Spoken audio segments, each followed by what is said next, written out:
you guys, welcome back to Little Man Big Conversations. Hey, if you haven't done so already, please follow Little Man Big Conversations on Facebook, Instagram, and Twitter.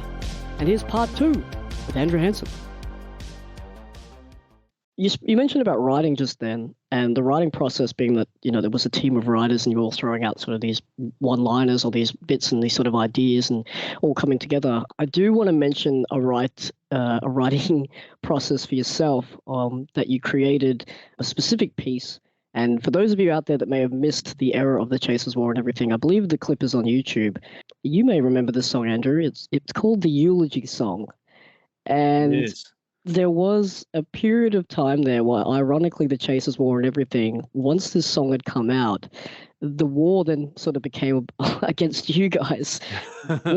What kind of blowback, if any, did you receive, or did the team sort of all cop it on the chin, and that's when it sort of became, well, we thought it was this funny skit show, but what are you boys doing? Was there any sort of knocking on the door going, excuse me, what's all this about? Was that kind of what was happening when that song kind of released? Well, it was an interesting one for us. I mean, the Eulogy Song kind of came when the show was sort of into its second season, and a fair way into its second season. So it had by that time become, a popular high-rating show, which was weird. It was never meant to be a high-rating show. It was a strange niche experimental show. So a lot of people were watching it who it wasn't really made for, I guess. It wasn't really made for that mainstream sensibility, a lot of it. And yet people with mainstream sensibilities were tuning in. And I think that was maybe one of its difficulties. I mean, the Eulogy Song is the comedy of wrongness, of course. There were lots of different types of humor in the Chasers War and everything. We had absurdity, we had satire, we had all sorts of different types of comedy. Occasionally slapstick, pranks, and there's a certain sort of humor of wrongness where what's funny is you're saying things that are very off color and naughty, and that you're not supposed to say, and there's a kind of a pleasure in that. And so the Eulogy Song, being a song about dead famous people and pointing out their flaws, which you're not supposed to do, and that was the idea of the song, really.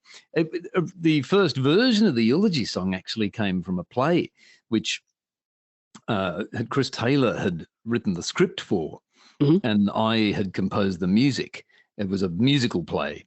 It had quite a few songs in it, and it was a show called Dead Caesar, which was a parody of Julius Caesar, the Shakespeare play, but it was a very silly, kind of vaudeville-style take on Julius Caesar, really silly comedy show. And it had done very well at the Sydney Theatre Company. I always wish we'd taken it elsewhere, actually, but we did it at the Sydney Theatre Company. And it had been popular, I think, luckily, because Chris and I had a popular TV show at the time, was the reason that it sold well. We should have charged a lot more money for it, actually. We were very badly paid, I should add, by the Sydney Theatre Company for that show. Had we should have just staged it ourselves, we would have made a fortune. And we were green. We were very naive. And so the Eulogy Song was originally from that. It was a song, because I played the role of Antony in the story. And when Julius Caesar has died, in the original Shakespeare play, Antony gets up and makes that famous speech, I come to bury Caesar, not praise him, is what he says. And then he talks about Caesar's faults. And that was what inspired Chris to write this song, the Eulogy Song, where he doesn't only point out Caesar's faults, but he points out the faults of a whole lot of dead famous people, including Brocky and whoever else was in the original version of the Eulogy Song, John Lennon and people like that. And it was a very naughty song, and it did really well every night. It was a really good live number, and I still use it in my tours these days as well. But I've updated all the time with the freshest dead celebrities, new things to sing about them, and it's a good live piece. It does, the audience always loves it, it gets plenty of laughs, and it certainly didn't get any complaints when we did it at the Sydney Theatre Company, and we did about 50 performances of that play. Not one complaint. Everybody loved it. But of course, when you do something on TV, it's different, It's a much wider audience. And, I guess when you're in a theater, there's a sense of privacy or something. It's like you're all in a room sharing a little naughty thing together. TV feels a lot more open. And like I said, a lot of people were watching the show, who probably didn't really have that sensibility. But I don't think what I actually think is most of the outrage that the Eulogy Song caused was not from the audience. It was not from the viewers. It was actually from the media. Fortunately, this was 2007. Social media outrage hadn't really become a thing yet. So where the outrage was from newspapers and the current affairs shows. The current affairs shows particularly didn't like us because we made fun of them every week. And so when the Eulogy Song came out, the current affairs shows particularly ran big on how outrageously offensive it supposedly was. Of course it was offensive. I mean, the point of it is it was meant to be a bit offensive. But they ran lengthy, very serious reports. I remember one of their reporters actually cutting up the Eulogy Song into little pieces and playing them, and he would introduce each verse with with this moralizing lecture about how terrible it was. You'd watch this report and talk about way to ruin a comedy piece. Present it with a journalist constantly interrupting it, saying, "And as if that wasn't offensive enough, the Chaser reserved their next piece of vitriol for none other than Princess Diana herself." And then he'd play that line from the song, and then he'd come back to the journalist. "If you thought that was appalling, just wait for the next verse." And I mean, it was really hilarious. I mean, in many ways, the current affairs report was funnier than the song. So I think that was really a media thing. But the media always do this with a popular show. I mean, whenever there's a popular TV show, it gets a lot of news stories written about it because people want to read about it and they want to hear about it. And that's what was happening to our show, which I found pretty stressful and unwelcome because, in my mind, I just wanted to write a fun show every week. I didn't really want it to be commented upon by the media every single Thursday. The show would go out on Wednesday, and then we'd have to brace ourselves every week for the Thursday takedown by the media. But that's just what it's like, I think, if you have a popular show. It was amazing to see just the, intestinal fortitude that you guys had in regards to sort of rolling with the punches, if you will, with the sort of media blowback, because if in a way you guys kept the media employed, because if it wasn't for this comedy show, these guys would have no work. They just, it was great business for them. Yeah. It was a really good part of their business model, really. I mean, if you look back in time, Today Tonight, all their segments were all like devoted. It felt like a tribute show every Thursday. And the Chaser Boys are back at it again. Yeah, I know. I just watched the show. And let's break it down. No, don't need to do that. That's fine. I saw it 24 hours ago. That's okay.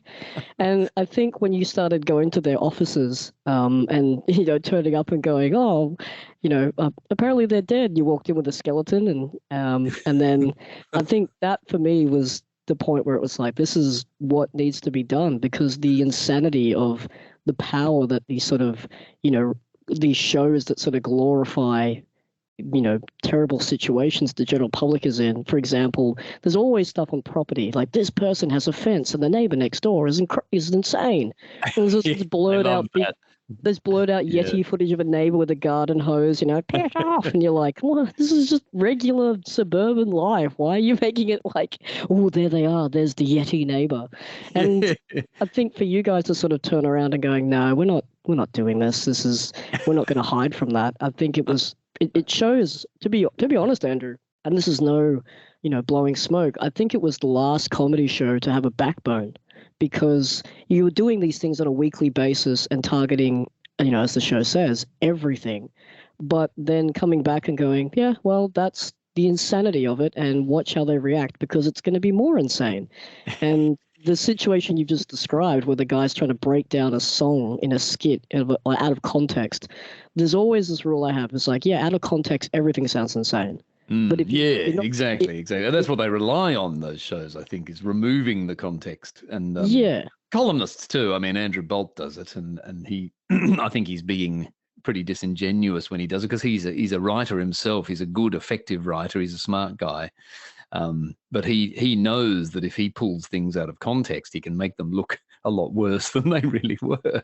Yeah, but I mean, I think that's what, it's historically documented, because if for people out there that haven't seen it, please do yourselves a favor and please find, I'm sure it's out there somewhere. Maybe the Crazy Warehouse guy will sell you it, but there are 3 seasons of The Chasers War and everything on DVD that are out there. And, it really is such almost a time capsule now of just how weird and wonderful the Australian lifestyle in the world was back then. If you haven't seen it, please go and see it. But, the show had, I think, a premature end. There was a skit that was involved with the Make-A-Wish parody. I mean, I could see both sides. Like, you guys weren't really, going down that road, but again, the media sort of turned it into something that it wasn't in the show. The show sort of had to be put to rest, if you will. You go on sort now. Of did. I mean, I think in reality, though, we probably were going to rest it after that season anyway. I think. Yeah, or at least do something with a different format. It's an interesting one, that, actually, because I think in popular memory, it's kind of like, oh, they did that sketch that was deemed really offensive, and then the show was axed, and that was sort of the end of the story. But weirdly, which is a weird memory, because what actually happened is, of course, we made another show the year after, which was. Which was the Hamster Wheel, or the first season of the Hamster Wheel. So it didn't really stop anything, despite the high levels of outrage. So the Chaser that rendition of the Chaser comes to an end. You and the guys continue. Some come in cameos. Some of you guys don't all. Not all the team is there, but there's various renditions of the Chaser moving forward. Maybe watered down. Maybe the people that are in charge are not promoting it as heavily as what they were, given maybe they were a bit fearful of the blowback from the war on everything saga, if you will. But we have Yes We Canberra, we have the Hamster Wheel, which you mentioned, the Hamster Decides, the Chasers Media Circus. And even nowadays, I mean, you had Radio Chaser, and you even had the podcast The Cat's Pajamas, which was just, again, you guys sort of going, oh, the world's weird, and here's things that used to be normal, by the way, and they're absolutely not. You also had a one-man show with Chris Taylor, who you've referenced in the writing process for the Chasers War and everything. Speaking of Chris Taylor, you have recently reunited with him on Australian television for a show called Australian Epic. And I was saying to you just before we started that it's absolutely, I think, just comedy gold for you guys. Geez, LJ, I'm glad you're liking it. It's because it's the perfect blend of these situations in Australia. Everyone's going to sort of glorified it, but then you go, how did we? Why? Like it's okay. Yeah, it's great. Like, okay, but again, does it really need the podium? And I think just for the people that are out there, you dressed as Bradbury, that had, from the Olympics, who everyone sort of fell over in front of him, but he was like, yeah, I won. But did you though? But I mean, the idea of to sort of break that down, and to not only that, and a slight spoiler, to get the actual Stephen Bradbury in to sort of comment, and it sort of seemed like a musical doco, if you will.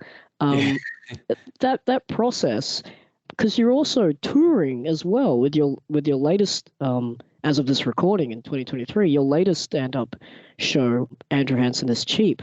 Were both those projects, from a writing standpoint, happening at the same time, or one sort of was established? Because you yourself had gone online and mentioned that you'd won an award for your Andrew Hansen is Cheap stand-up show, which you had said that, this is all very lovely and nice, and I didn't, this is, wow, okay, I guess it's good. Please come and see it. Were those two projects for you happening on the go at the same time? Yeah, well, they were on and off. I mean, Australian Epic actually was a 5-year project on and off. Yeah, Mhm. so Chris Taylor and I started. Well, we came up with the first bits of the writing of it in early 2018, and so we had been writing it in bits and pieces. I mean, this is partly because in Australia and I think in many places when screen things are funded, the funding comes in dribs and drabs. It's very slow. It's a very long and difficult process these days sometimes. So Mhm. you might get sort of a piece of money to do maybe a month of work writing, and then the horse stops, and you have to do a lot of negotiating and waiting around to see if you can find a second piece of money to do some more. And Mm. so that's kind of what was happening with this Australian Epic.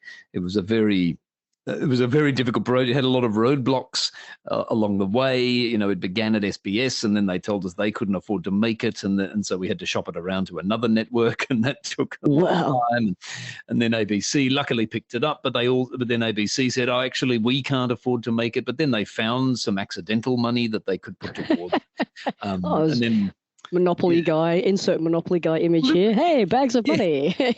Well, if only he had a bigger bag of money, that would have been nice. And no one ever has enough money, you know.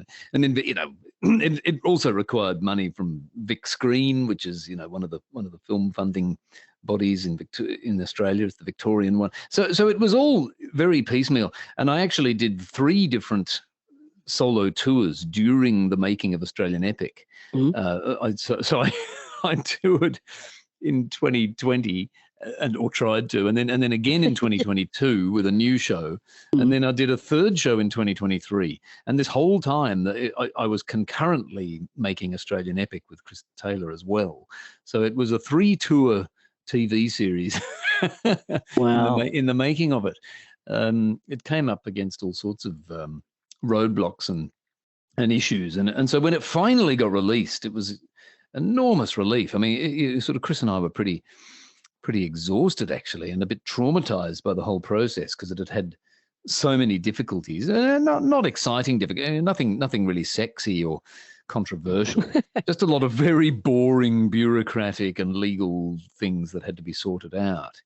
And finally, yeah, we got to put this show out there, and we were very happy with the result. I mean, I think it's rare for me to feel happy about my work and think, oh, that was actually not bad.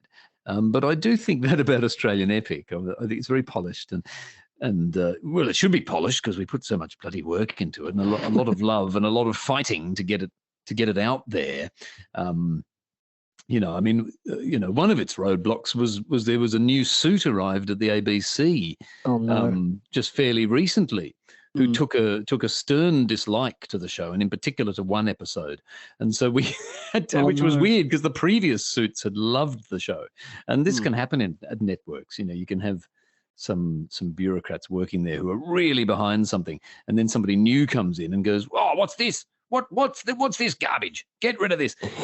That can happen, and showbiz history is littered with examples. And so it nearly happened to Australian Epic, but luckily we were able to sort of address whatever those concerns were and be allowed to release the show anyway. And it's been very loved actually by the people who it's for, Australian Epic. I've been really happy that at least the commentary online has been very positive about it. People are in love with it, but it's obviously it's a bit of a weird show. I mean, it's not for everybody. Like most of my stuff, it's for you if it's for you. Yeah, I mean, but comedy is subjective. I mean, some people Yeah, find it funny, and that's great. They don't find it funny, okay, that's fine. But it's so subjective. It's like music, and musical comedy is even more subjective because the audience has to share the same sense of humor as well as sharing the taste in music. I mean, you really narrow the field when you do musical comedy.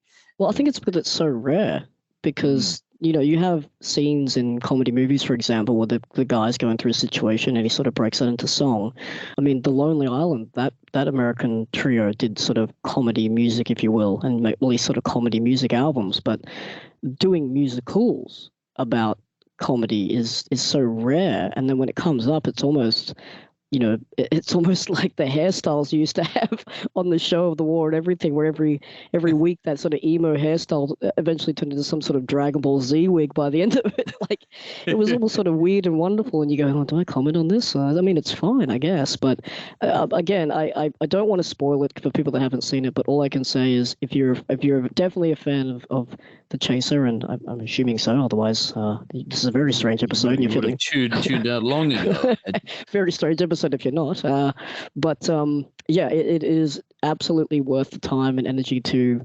I mean, God, time and energy. You're sitting down pressing play. I mean, I don't know how much energy you need, but not too much energy is required. It's pretty easy to watch. But it's a fantastic watch, and the thing is, it's one of those rarities in comedy where you go, oh, is that it? And then you go, oh wait, it's episodical. I got another one. Like a lot of comedies don't have that sensation anymore. I think. One of my favorite comedy series is The Naked Gun, and I always loved those movies because there was always like a follow-up. I go, oh, dear, where are they now? Yeah, yeah, me too. Very funny.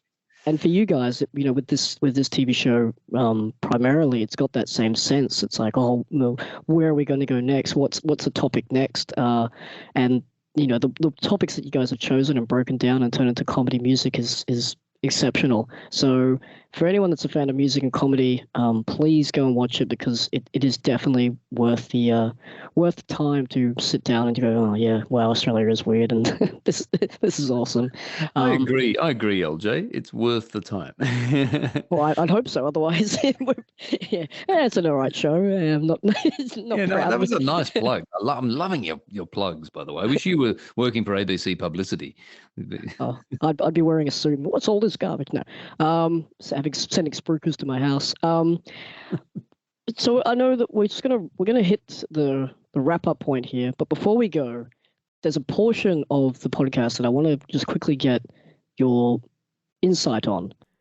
All right, this is the part of the podcast now which I like to call the Lipton Six. This is in tribute of James Lipton. He was an American writer, lyricist, actor, and the dean of the Actors Studio Drama School at Pace University in New York City, where he hosted and ran his TV show Inside the Actors Studio from 1994 to 2018. So, in honor and tribute of him, I'm going to ask you his famous 6 questions that he would ask all his guests before wrapping up his interview. So, you ready for the Lipton 6? I'm a little nervous, but let's try it out. Number 1, what is your favorite word? My favorite word is sleep at the moment. Love a good sleep. Oh, it's wonderful. And the word itself just contains the kind of relaxing, cozy niceness of sleep. It's got a nice long E in the middle of it. And I mean, because I have small children, you see, sleep has become a very precious commodity. And that's currently my favorite.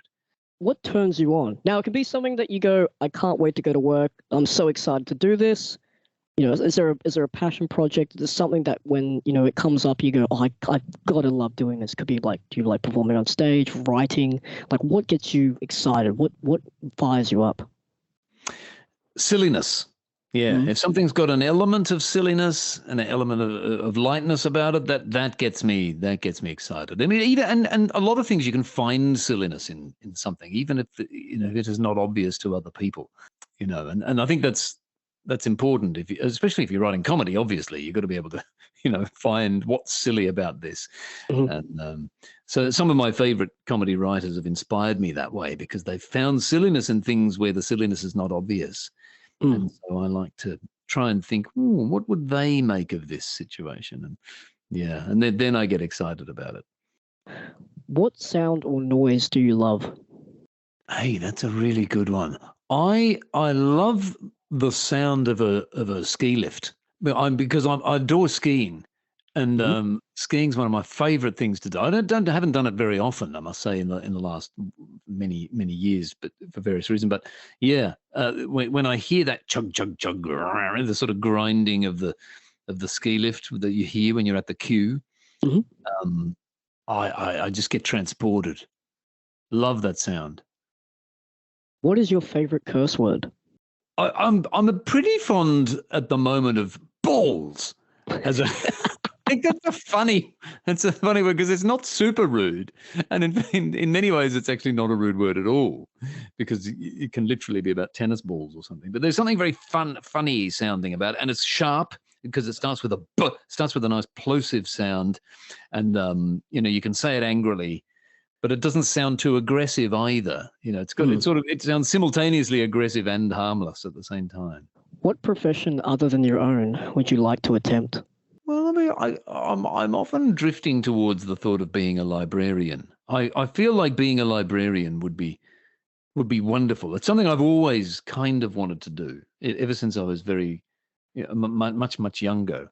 Is just sort of be there among all the stuff, and kind of helping people to discover things, to the point where I'm even studying a course in sort of libraries and museums and galleries at the moment, because it's something that really interests me. So you never know. You might find me in your local library soon. If I ever finish the course, that is. I'm not 100% certain that I'm going to pass, but you never know. I might get the qualification. The last time I saw you in the library was the Crazy Warehouse skit. Can you tell these people to be quiet? Yeah, that's one of the reasons I loved doing that, because it was in a library. I love information. Information's so interesting. If heaven exists, what would you like to hear God say when you arrive at the pearly gates? I'd like him to say something like, "There's a lot of chocolate here, Because the thing that worries me about heaven is, it might be a bit oldie worldy, and it might be sort of just all you've got are kind of things that the ancients thought were good, like it's full of fig leaves and olives and manna, I'm a bit worried it doesn't have video games and chocolates and modern things. This is what because the idea of heaven was come up a very long time ago, and I'm not sure that heaven's been updated or renovated since it was first thought of. Updated or renovated, just God on the couch. Yeah, I'll get around to it. This sort of 1920s architecture. Yeah, that's the worry. I know, like some hotel that needs a bit of love, All right, we've gone through the timeline of you, Mr. Hansen. We've gone from the origins of the Uni films all the way to the Chasers, and now up to the modern day Australian epic in yourself as well. But now, before we hit that NOS into overdrive and drive into the sunset, Vin Diesel a la Fast and the Furious style, I got some final 4 questions. So, first up, was there ever a point where you thought, hey, this isn't going to work? Maybe this might not be for me. Was there ever a point where you had that sort of moment where you have those thoughts? I have those thoughts several times every day, LJ, and I always have done. I think most creative people probably do. Not all. I mean, I've definitely heard some interviews with folks who I don't think that ever crossed their mind. But yeah, I think it all the time. I'm never entirely sure that I'm doing the right thing or how long it's going to last. It's financially very insecure, being trying to do creative work. You're never quite sure where your next dollar's coming from. I think about it all the time. And now to flip that, have you ever stopped and thought, man, how the hell did I get here? Yes, I have thought that, and I just figure, well, it's just kind of mostly a luck and happenstance. Even when it involves hard work, I think there's a lot of luck going on. So it doesn't baffle me too much. I just think, well, look, everybody has their own life, and some people, some incredibly unlucky things happen to some people as well, and other people have incredibly lucky, undeserved luck. Luck rules people's lives probably more than any other factor, I feel. So it doesn't sort of surprise me or astonish me. I don't sit there thinking, wow, how did I get here, in a state of amazement? But I do sometimes think, my life has ended up at this point. That's kind of interesting, isn't it?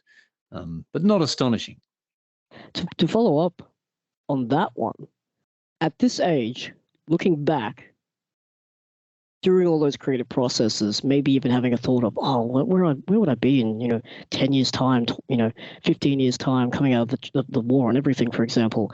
At this age, did you ever think that this is where you'd be, given everything that you've done? Now you're at this place going, wow, like I never thought I'd be in this sort of environment or have these opportunities. Like, did you ever think now at this age this is where you'd be, given looking back and in hindsight of everything that you'd have accomplished thus far? No, I've never been a planner or a predictor, LJ. I've never really thought too much about the future or even at all about the future. But, I'd probably be in a lot better position if I had, I guess. You're supposed to plan, I think, aren't you? But I've never known how to plan, and I've always found it a bit boring, the idea of planning. So I've never really looked all that far ahead. No, not at all. And when I think now, where am I going to be in 5 or 10 years' time? I don't have a clue. Really don't have a clue. And I'm not that interested in finding out either. I'm happy to just wait and get there. As we speak currently, what is your proudest moment or achievement? Ooh, that's the proudest achievement of my entire life, the thing that I found harder than anything else I've ever done, was getting my driver's license. God, it was difficult. It was really bloody hard for me anyway. It was fiendishly hard. It just took so long and so much practice. And, getting through that, particularly because I took the license at a time in Sydney where I think they were cracking down on young guys, because there were a lot of young hoons going and writing themselves off on the road. Right. And so I think they had this policy, I gather, or at least it was so the rumor ran, that they would just automatically fail you several times if you were a young guy going up for your driver's license test. And so that happened to me. I drove perfectly. I swear to this day, in those tests where I got failed, I drove like a professional driver, like absolutely flawless. I was, I didn't do anything even slightly wrong. I drove superbly, but still failed. And not just failed, but, like you were allowed to score something like, I don't know, 30 points in the test. And if you went over that, they'd fail you. And I was coming back, your score was 639 points. These massive scores I would get. Like I failed by so far. And it was all designed to crush my confidence so that I would be a driver because I was a young guy. I think it was hilarious because I knew, I had female friends who they all passed first go, and they were the worst drivers. Oh my God, it's terrifying getting into a car with my female friends. They were swerving all over the road, clipping off people's side mirrors. They couldn't reverse park to save their life. Like they didn't know how to use a gearbox or anything. But they were all being passed. Whereas the guys, we were being failed massively. I mean, it was fair. I actually don't disagree with the policy either because it was about saving lives. And I did know a number of young guys who were absolute idiots on the road. So I fully support the thinking behind that. It just meant that for me, it was a huge achievement when they finally allowed me to pass the test and get my license. Well, I think it's a testament Andrew, that what we've spoken about today, in terms of writing, performing, acting, comedy, and creating a legacy, not only for Australian comedy, but for yourself, my friend, you are definitely past the test. Did I come under 30 points? I hope so. A couple of side mirrors were clipped, but that's okay. But in all honesty, it's been an absolute thrill. And to reference back to a question I just asked you, I'm currently having a moment of how the hell did I get here? I never thought growing up watching you guys on television that I'd ever have the chance to interview someone of your caliber. You've been extremely humble and kind, and it's just an absolute thrill to spend the time that we've had together. And again, thank you so much for just being a part of it. And for people out there that wish to see you in person or follow up with the Australian Epic, where can people find you, or do you have your website or social media, and where can people watch the Australian Epic? Oh, you can track me down, and thank you for the kind words, LJ. It was very nice, and it's been a great pleasure as well to be on your nice podcast. And you're a lovely, detailed podcast host. I like that, LJ. I've really enjoyed that you know so much about what you're asking about. I mean, this is very rare. Like, in media, nobody ever researches their subject or anything beforehand.